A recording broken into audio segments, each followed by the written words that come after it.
여러분 안녕하세요. 이철호의 퍼스펙티브에 관해서 말씀드리겠습니다. 부동산 LH 사태로 복합이기, 건성으로 하는 사과는 안 통해. 부동산 도구마 솔직히 반성하고 광화문서 우리가 틀렸다 해야. 부동산 망가뜨린 진보 진영의 세 가지 도구마, 가라앉지 않는 민심 역풍. 문재인 대통령과 민주당이 연일 부동산 정책 실패에 사과하지만 별 다른 반응이 없다. 서울 부산시장 보궐선거 현장 분위기는 싸늘하기만 하다. 단순히 LH 가로 열고 한국토지주택공사 가로 닫고 임직원의 투기를 때려잡는다고 덮을 일이 아니다. 이번 부동산 지향은 단순한 정책 실패가 아니기 때문이다. 잘못된 이념이 낳은 좌파들의 총체적 파산이나 다름없다. 주요 신문들은 2017년 이후 집값이 불안해지자 다음과 같은 제안을 쏟아냈다. 도심 재개발이든 대체지역 개발이든 수요자가 원하는 지역에 원하는 주택의 공급을 늘리는 전공법 외에는 집값을 안정시킬 해법이 없다.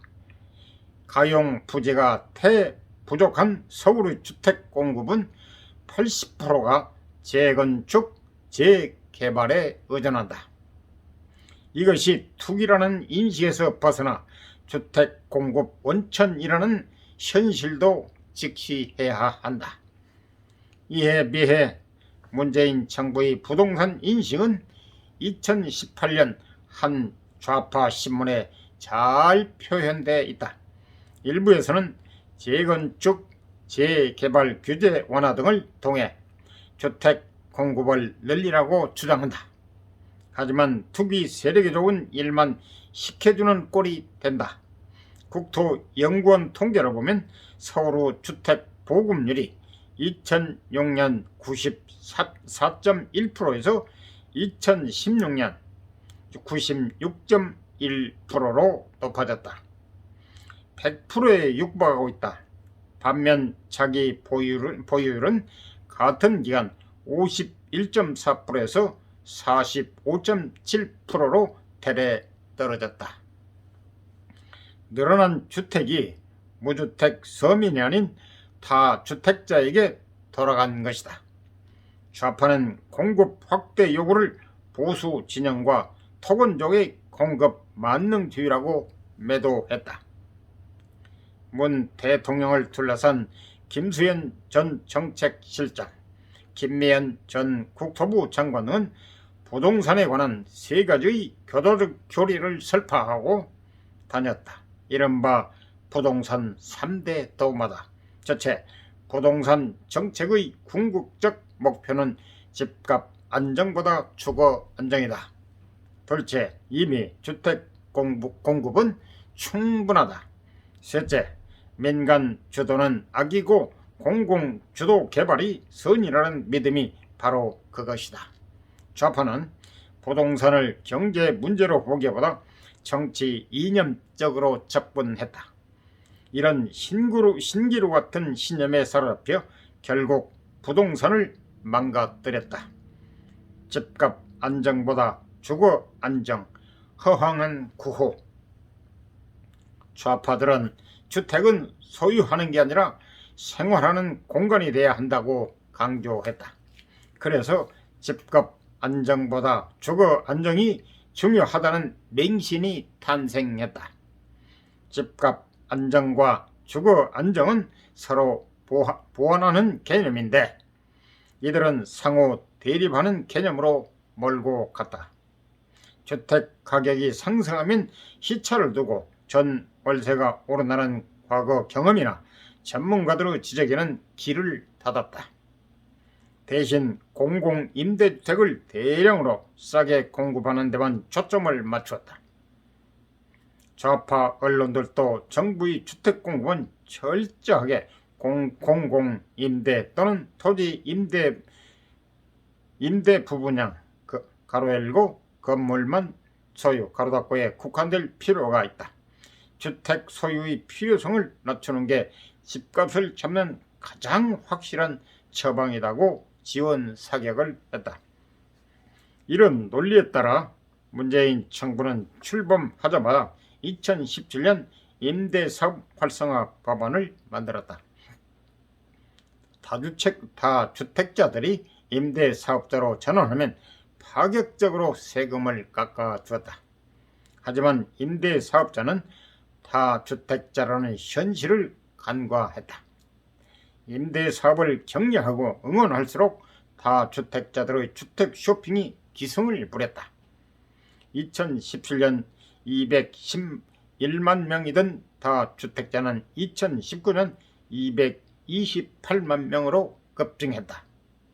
덩달아 집값은 치솟고 전 월세까지 폭등하는 악몽이 닥쳐왔다. 허황되고 독선적인 이념에 따른 중대한 패착이었다. 불로소득의 과실은 고스란히 다주택자들에게 돌아가고 무주택 서민들은 벼락 거지 신세가 돼버렸다. 주택 공급은 충분하다는 잘못된 신화. 김현미 전 장관은 2020년 11월까지 3년 반 동안 주택 공급이 부족하지 않다고 장담했다. 서울에 연간 4만 가구 이상 아파트가 공급되는데 2020년에는 5만 3천 호로 2008년 이후 가장 많다고 큰소리쳤다. 공급 부족을 우려하는 지적에는 정부의 부동산 정책이 다 작동되고 있다고 쏘아붙였다. 문재인 정부의 부동산 3대 도그마. 첫째, 주택은 소유하기보다 사는 공간. 집값 안정보다 주거 안정이 중요. 공공임대만 독려하다 집값 임대료 폭등. 둘째, 주택 공급은 이미 충분. 3년 반 뒤에야 아파트가 빵이라면 밤새워서라도 만들겠다. 1인 가구 급증 등을 헤아리지 못했다. 셋째, 부동산 하나는 자신있다. 20여 차례 수요 일변도 부동산 대책, 대출 제한, 세금 인상, 분양권 전매 제한, 청와대 회의서 유체 이탈 화법. 야단 맞을 건 야단 맞아야. 김 전 장관이 딴소리하기 시작한 것은 작년 11월 30일 국회에 출석해서다. 그 직전 이낙연 당시 민주당 대표가 공개 토론회에서 부동산 정책이 변화에 대응하지 못한 게 크나큰 패착이며 송구스럽다며 사과한 게 변곡점이었다. 김 전 장관은 집값 폭등을 추궁하는 야당 의원들에게 뜬금없이 아파트가 빵이라면 제가 밤을 새워서라도 만들겠다며 입장을 뒤집었다. 공급 부족을 인정한 것이다. 온 사방에서 공급이 충분하다며 악을 쓸 때는 언제고 이제 와서 빵에 비유하냐. 가로 열고 말이 가로 닫고 빵 떠와 냈더냐는 비난이 쏟아졌다. 2002년에도 주택 보급률 100%라는 낙관적 통계만 믿었다가 부메랑을 맞은 적이 있다. 1인 가구와 주택 멸실, 교체 수혜를 제대로 반영하지 않는 반쪽 통계였기 때문이다. 노무현 정권은 5년 내내 집값과 전셋값이 가파르게 치솟으며 홍역을 치렀다. 똑같은 실패가 문재인 정권에서도 되풀이됐다. 아집과 착각에 빠져 주택 공급이 충분하다는 잘못된 신화에 사로잡힌 것이다. 문 대통령과 이낙연 대표는 뒤늦게 1인 가구 급증 등을 헤아리지 못했다고 고백했다. 수요 억제의 애눈박이 대책과 공공주도. 부동산 대책은 공급과 수요의 두 축으로 구성된다. 하지만 공급이 충분하다고 우긴 만큼 남은 것은 수요 대책뿐이었다. 집값이 오를 때마다 20여 차례 대출 규제, 세금 강화, 투기지구 지정, 분양권 전매 제한 등 똑같은 내용을 쏟아냈다. 집을 사기 어렵게 만드는 애눈박이 수요 대책뿐이었다. 집을 살 때의 취득세, 보유시 재산세와 종합부동산세, 팔 때의 양도소득세를 일제히 올렸으며 주택담보대출에 이어 신용대출까지 옥죄었다. 박원순 전 서울시장의 원죄도 적잖다. 집값을 안정시키려면 수요가 집중되는 곳에 양질의 주택이 지속적으로 공급된다는 인식을 심어주어야 한다. 하지만 그는 공공개발을 강조하면서 최선호 지역인 서울의 주택 공급을 가로막았다. 민간 주도의 재건축, 재개발이 대표적이다. 재건축 조합원 주택 공급수 제한 가로열고 2017년 6월 가로닫고, 조합원 지양도 금지 가로열고 2017년 8월 가로닫고, 재건축 초과 이익 환수제 시행 가로열고 2018년 1월 가로닫고, 안전진단 강화 가로열고 2018년 2월 가로닫고로 사사건건 제동을 걸었다. 아파트 35층 이상을 강력히 규제했고 152개 뉴타운 현장 중 112개 가로닫고 75% 가로닫고 사업 등을 종료시켰다. 이창무 한양대 교수는 2012년 내지 2018년에 재개발 재건축 시세로 아파트 24만 8,889가구가 사라졌다고 추정했다. 박 전 시장의 고집으로 일회 신도시 가로열고 44,877가구 가로닫고 5개의 버금가는 새집 공급이 증발한 것이다. 이번 변창흠표 이사 대책도 마찬가지다. 공공주도의 역세권 개발로 헛다리를 짚고 있다. 부동산 시장에서는 가장 시급한 게 자녀를 가진 3 내지 4인용 아파트 부족인데 역세권 개발로 웬 원룸 빌라 타령이냐며 싸늘한 반응이다. 부동산 역풍에 제대로 된 고의 성사를. 지난주 한 좌파 신문은 현 상황을 문재인 정부가 처음 맞는 복합위기라고 진단했다. 조국 사태를 계기로 직면한 도덕성 위기, 검찰과의 갈등으로 인한 피로감, 부동산 정책 실패에 대한 깊은 불신, LH 사태가 불짚힌 공정성의 위기가 겹치면서 통치 능력 전반에 대한 신뢰가 급락했다. 날카로운 분석이다. 그러면서 청와대 관계자를 인용해 서울, 부산시장 보궐선거를 앞두고 분위기를 반전시키려 해도 부동산 민심이 악화되면서 백약이 무효인 상황이라며 극도의 이기의식을 전했다. 문 대통령도 부동산 민심의 역풍에 놀라 전세 스캔들이 보도된 김상조 전 정책실장을 하루 만에 경질했다. 그제는 1시간 48분간 밤 부패 회의를 주재하면서 부동산 부패가 부끄럽다, 야단 맞아야 한다고 했다. 하지만 문 대통령은 여전히 무엇이 근본 문제인지, 그리고 이 정권이 무엇을 잘못했는지 모르는 모양이다.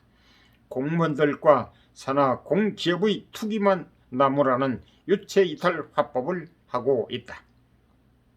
만약 시장 흐름을 제대로 읽고 미리 주택 공급을 넉넉히 했다면 LH 투기는 생기지 않았을지 모른다. 설사 투기가 적발되었어도 지금처럼 엄청난 사태로 비화되지는 않았을 것이다. 이제라도 문재인 정부가 부동산 실패를 솔직하게 반성하고 제대로 된 사과를 할 때가 됐다. 집값을 잡으려던 정책들이 현실에선 정반대의 결과를 낳았다. 주거 안정이 불안해져 송구하다는 식의 건소곤하는 사고는 서민들의 분노와 고통에 와 닿지 않는다. 국민들이 화가 풀릴 때까지 반성하고 혁신하겠다는 다짐도 공허할 따릅니다.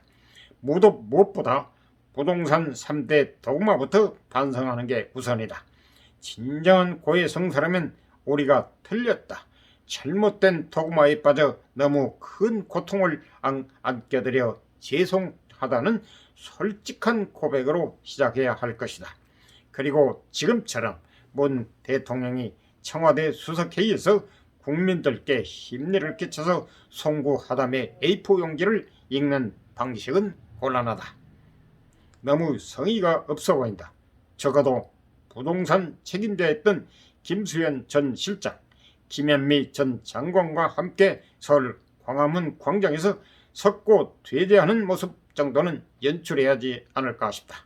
지난 4년간 부동산 실패로 쌓인 국민적 분노와 고통이 너무 크고 심대하다.